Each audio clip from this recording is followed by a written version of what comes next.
Radio ലൈമിന്റെ പ്രിയ ശ്രോതാക്കൾക്ക് weekly വിത്ത് അയനാടൻ എന്ന ഷോയിലേക്ക് സ്വാഗതം. പോയ വാരത്തെ പ്രധാന സംഭവങ്ങളെ കോർത്തിണക്കിക്കൊണ്ടുള്ള ഈ വാർത്താധിഷ്ഠിത പരിപാടിയിൽ നിങ്ങളോടൊപ്പമുള്ളത് ലിൻസ് അയനാടൻ.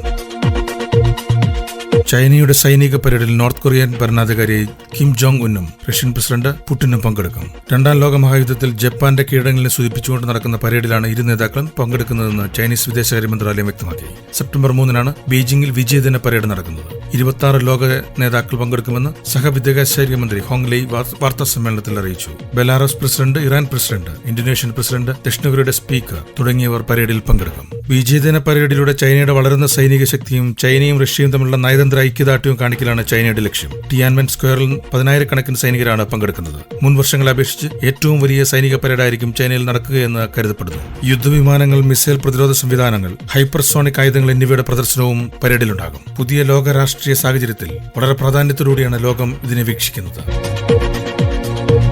ഇന്ത്യക്ക് മേൽ അമേരിക്കൻ പ്രസിഡന്റ് ഡൊണാൾഡ് ട്രംപ് പ്രഖ്യാപിച്ച പകരം തീരുവ പ്രാബല്യത്തിൽ വന്നു. റഷ്യയിൽ നിന്ന് എണ്ണ വാങ്ങുന്നതിന്റെ പേരിൽ ചുമത്തി 25% പിഴച്ചുങ്കവും നിലവിലെ 25% പകരച്ചുങ്കവും അടക്കം ഇനി മുതൽ 50% തീരുവ. തിങ്കളാഴ്ച അമേരിക്കൻ ആഭ്യന്തര സുരക്ഷാ മന്ത്രാലയം തീരുവ പ്രാബല്യത്തിൽ വരുന്നതായി ബന്ധപ്പെട്ട കരട് വിജ്ഞാപനം ഇറക്കിയിരുന്നു. ഇതുപ്രകാരം ബുധനാഴ്ച അമേരിക്കയിലെ വിപണിയിലെത്തുന്ന ഇന്ത്യൻ ചരക്കുകൾക്ക് പിഴച്ചുങ്കം ബാധകമാകും. തുണിത്തരങ്ങൾ, തുന്നിയ വസ്ത്രങ്ങൾ, രത്നങ്ങൾ, ആഭരണങ്ങൾ, ചെമ്മീൻ, തുകലുൽപ്പന്നങ്ങൾ, ചെരുപ്പ്, രാസവസ്തുക്കൾ, വൈദ്യുത മെക്കാനിക്കൽ യന്ത്രങ്ങൾ, മൃഗങ്ങളിൽ നിന്നുള്ള ഉൽപ്പന്നങ്ങൾ എന്നിവയുടെ കയറ്റുമതിയാണ് തീരുവ വർധന കൂടുതൽ ബാധിക്കുക. മരുന്ന്, ഊർജ്ജോൽപ്പന്നങ്ങൾ, ഇലക്ട്രോണിക് ഉൽപ്പന്നങ്ങൾ എന്നിവയെ ചുങ്കം ബാധിച്ചേക്കില്ല. ട്രംപിന്റെ അധിക തീരുവ കാരണം ചരക്ക് കയറ്റുമതിയുടെ മൂല്യം കഴിഞ്ഞ വർഷത്തേക്കാൾ 40 മുതൽ 45% വരെ കുറയുമെന്നാണ് വിദഗ്ധർ അഭിപ്രായപ്പെടുന്നത്. ഇന്ത്യൻ ഉൽപ്പന്നങ്ങൾക്ക് 25% നിന്ന് 50% തീരുവ ഇരട്ടിയാക്കാനുള്ള പദ്ധതികൾ ട്രംപ് ഈ മാസം ആദ്യം പ്രഖ്യാപിക്കുകയും നടപ്പാക്കാനുള്ള സമയപരിധി ഓഗസ്റ്റ് 27 നിശ്ചയിക്കുകയും ചെയ്തിരുന്നു. അതേസമയം ഇന്ത്യൻ ഉൽപ്പന്നങ്ങൾക്ക് 50% US തീരുവ ചുമത്തുമെന്ന തീരുമാനത്തിൽ കഴിഞ്ഞ ദിവസം ഇന്ത്യൻ പ്രധാനമന്ത്രി നരേന്ദ്രമോദിയും പ്രതികരിച്ചിരുന്നു. എത്ര സമ്മർദ്ദം വന്നാലും അതിന് ചെറുക്കാനുള്ള ശക്തി തങ്ങൾ വർദ്ധിപ്പിച്ചുകൊണ്ടിരിക്കുകയാണെന്ന് മോദി പറഞ്ഞു.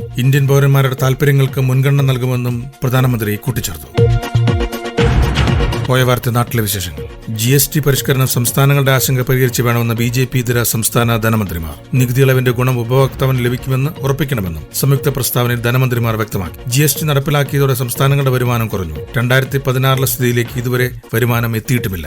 നികുതി പരിഷ്കരണത്തിലൂടെ ഉണ്ടാകുന്ന നഷ്ടത്തിന്റെ കണക്ക് കേന്ദ്ര സർക്കാർ ഇതുവരെ പുറത്തുവിട്ടിട്ടില്ല. 85,000 കോടി രൂപ മുതൽ 2.5 ലക്ഷം കോടി നഷ്ടമുണ്ടാകുമെന്നാണ് ചില സാമ്പത്തിക വിദഗ്ധർ ചൂണ്ടിക്കാണിക്കുന്നത്. അങ്ങനെയെങ്കിൽ 71% നഷ്ടവും സംസ്ഥാനങ്ങൾക്കായിരിക്കും വഹിക്കേണ്ടി വരികയെന്നും ധനമന്ത്രിമാർ വ്യക്തമാക്കി. ഇക്കാര്യം അടുത്ത GST യോഗത്തിൽ അജണ്ടയിൽ ഉൾപ്പെടുത്തി ചർച്ച ചെയ്യണമെന്നും സംയുക്ത പ്രസ്താവനയിൽ ആവശ്യപ്പെട്ടു. കേരളം, തമിഴ്നാട്, പഞ്ചാബ്, കർണാടക, തെലങ്കാന, പശ്ചിമബംഗാൾ, ജാർഖണ്ഡ്, ഹിമാചൽ പ്രദേശ് എന്നീ സംസ്ഥാനങ്ങളുടെ ധനമന്ത്രിമാരാണ് യോഗത്തിൽ പങ്കെടുത്തത്. ഇത് BJP ഇതര രാഷ്ട്രീയ പാർട്ടികൾ ഭരിക്കുന്ന സംസ്ഥാനങ്ങളാണ്. കേരളമടക്കമുള്ള സംസ്ഥാനങ്ങളിൽ കേന്ദ്ര GST വിഹിതം പൂർണ്ണമായി ലഭിക്കാത്തതിന്റെ ആശങ്കകൾ നിലനിൽക്കുന്ന സാഹചര്യത്തിലാണ് ഈ തീരുമാനം.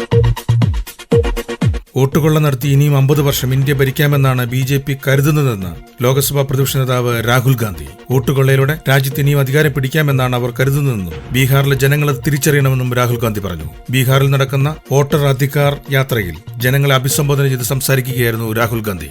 ബീഹാറിൽ നടക്കുന്ന വോട്ടർ അധികാർ പട്ടികയിൽ 10ാം ദിനം വയനാട് MP പ്രിയങ്ക ഗാന്ധിയും പങ്കെടുത്തു. ലോക്സഭാ തെരഞ്ഞെടുപ്പ് കാലത്ത് അമ്മമാരുടെ സ്വർണം കൊള്ളയടിക്കുന്നെന്ന് ആരോപിച്ച മോദി ഇപ്പോൾ അവരുടെ വോട്ട് മോഷ്ടിക്കുകയാണെന്നും ജനങ്ങളുടെ സമ്പത്ത് കോർപ്പറേറ്റുകൾ കൊള്ളയടിക്കുകയാണെന്നും പ്രിയങ്ക ഗാന്ധി പറഞ്ഞു. തമിഴ്നാട് മുഖ്യമന്ത്രി MK സ്റ്റാലിനും സമാജ്വാദി പാർട്ടി അധ്യക്ഷൻ അഖിലേഷ് യാദവും കർണാടക മുഖ്യമന്ത്രി സിദ്ധരാമയ്യയും ജാർഖണ്ഡ് മുഖ്യമന്ത്രി ഹേമന്ത് സോറനും അടുത്ത ദിവസങ്ങളിൽ വോട്ടർ അധികാർ യാത്രയുടെ ഭാഗമാകും. സെപ്റ്റംബർ 1 പട്നയിൽ നടക്കുന്ന മഹാറാലിയോടെയാണ് വോട്ടർ അധികാർ യാത്ര അവസാനിക്കുക. കേരളത്തിലെ തൊഴിലാളി ശക്തിയിൽ ദ്രുതഗതിയിലുള്ള വളർച്ചയുണ്ടായതായി ലിങ്ക്ഡ്ഇൻ ടാലന്റ് ഇൻസൈറ്റ്സ് റിപ്പോർട്ട്. കഴിഞ്ഞ 5 വർഷത്തിനിടെ സംസ്ഥാനത്തെ പ്രൊഫഷണൽ ടാലന്റ് പൂൾ 172% വളർച്ച കൈവരിച്ചുവെന്നാണ് റിപ്പോർട്ട് വ്യക്തമാക്കുന്നത്. ഇതിലൂടെ രാജ്യത്തെ 9ാമത്തെ വലിയ തൊഴിലാളി ശക്തിയുള്ള സംസ്ഥാനമായി കേരളം മാറി. കേരളത്തിലെ തൊഴിലാളി ശക്തിയുടെ 40% കൊച്ചി, തിരുവനന്തപുരം, തൃശൂർ, കോഴിക്കോട് എന്നിവിടങ്ങളിലാണ് കേന്ദ്രീകരിച്ചിരിക്കുന്നതെന്നും സ്കിൽ കേരള ഗ്ലോബൽ സമ്മിറ്റ് വേദിയിൽ പുറത്തിറക്കിയ ഈ റിപ്പോർട്ടിൽ ചൂണ്ടിക്കാണിച്ചിട്ടുണ്ട്. ഇതിൽ കൂടുതൽ പ്രൊഫഷണലുകളും സോഫ്റ്റ്വെയർ എഞ്ചിനീയറിംഗ്, അക്കൌണ്ടന്റ്, അധ്യാപന മേഖലകളിലാണ് പ്രവർത്തിക്കുന്നത്. കേരളത്തിന്റെ തൊഴിലാളി ശക്തിയിൽ 37% വനിതകളാണെന്നും റിപ്പോർട്ട് വ്യക്തമാക്കുന്നു. ദേശീയ ശരാശരിയായ 30% അപേക്ഷിച്ച് ഇത് കൂടുതലാണ്. വിദേശ രാജ്യങ്ങളിൽ നിന്ന്, പ്രധാനമായും ഗൾഫ് മേഖലകളിൽ നിന്ന് സ്കിൽഡ് പ്രൊഫഷണലുകൾ സംസ്ഥാനത്തേക്ക് തിരിച്ചെത്തുന്നുവെന്നാണ് റിപ്പോർട്ടിലെ മറ്റൊരു പ്രധാന കണ്ടെത്തൽ. ബിസിനസ് ഓപ്പറേഷൻസ്, ഫിനാൻസ്, സംരംഭകത്വം എന്നീ മേഖലകളിൽ അനുഭവ സമ്പത്തുള്ളവരാണ് ഇത്തരത്തിൽ തിരിച്ചെത്തുന്നത് എന്നതും ശ്രദ്ധേയമാണെന്നും റിപ്പോർട്ട് ചൂണ്ടിക്കാണിക്കുന്നു. അതോടൊപ്പം കർണാടക അടക്കമുള്ള സംസ്ഥാനങ്ങളിൽ നിന്നുള്ള ആഭ്യന്തര കുടിയേറ്റവും കേരളത്തിലെ ഇന്നൊവേഷൻ, ടെക്നോളജി മേഖലകൾക്ക് പുതിയ ശക്തി പകരുന്നതായും റിപ്പോർട്ട് വ്യക്തമാക്കുന്നുണ്ട്. കണ്ണൂർ മുൻ എ.ഡി.എം നവീൻ ബാബുവിന്റെ മരണത്തിൽ തുടരന്വേഷണം ആവശ്യപ്പെട്ട് കുടുംബം നൽകിയ ഹർജി തള്ളി. Thalassery judicial first class magistrate കോടതിയാണ് ഹർജി തള്ളിയത്. കേസ് വിചാരണയ്ക്കായി തലശ്ശേരി സെഷൻസ് കോടതിയിലേക്ക് മാറ്റി.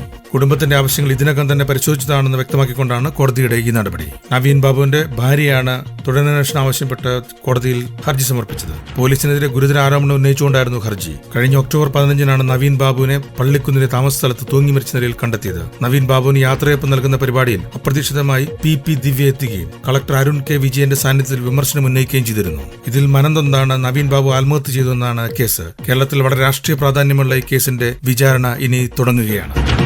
പോയ വാരത്തെ കായിക വിശേഷങ്ങൾ. UEFA ചാമ്പ്യൻസ് ലീഗ് ആദ്യഘട്ട മത്സരങ്ങളുടെ ചിത്രം തെളിഞ്ഞു. പുതിയ ഫോർമാറ്റിലേക്ക് മാറിയ ചാമ്പ്യൻസ് ലീഗിന്റെ രണ്ടാം പതിപ്പിന്റെ നറുക്കെടുപ്പ് പൂർത്തിയായി. ലീഗ് ഘട്ടത്തിലേക്ക് യോഗ്യത നേടിയ 36 ടീമുകളെ 4 പോട്ടുകളായാണ് ക്രമീകരിച്ചിരിക്കുന്നത്.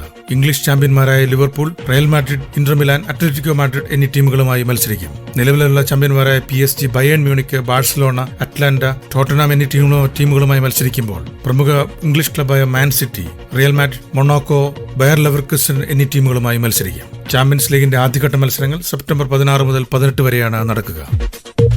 BCCI പ്രസിഡന്റ് റോജർ ബിന്നി സ്ഥാനമൊഴിഞ്ഞതായി റിപ്പോർട്ട്. പകരം ഇടക്കാല പ്രസിഡന്റായി രാജീവ് ശുക്ലയെ നിയമിച്ചതായി ദേശീയ മാധ്യമങ്ങൾ റിപ്പോർട്ട് ചെയ്യുന്നുണ്ട്. നിലവിലെ BCCI വൈസ് പ്രസിഡന്റാണ് രാജീവ് ശുക്ല. റോജർ ബിന്നിക്ക് 70 വയസ്സ് തികയുന്ന സാഹചര്യത്തിലാണ് സ്ഥാനമൊഴിയുന്നത്. ജൂലൈ 19-ന് ബിന്നിക്ക് 70 വയസ്സ് തികഞ്ഞിരുന്നു. BCCI ഭരണഘടനാ പ്രകാരം പ്രസിഡന്റ് സ്ഥാനത്ത് നിശ്ചയിച്ചിട്ടുള്ള പ്രായപരിധി 70 വയസ്സാണ്. 2022-ൽ സ്ഥാനമൊഴിഞ്ഞ സൗരവ് ഗാംഗുലിക്ക് പകരക്കാരനായാണ് റോജർ ബിന്നി BCCI പ്രസിഡന്റായത്.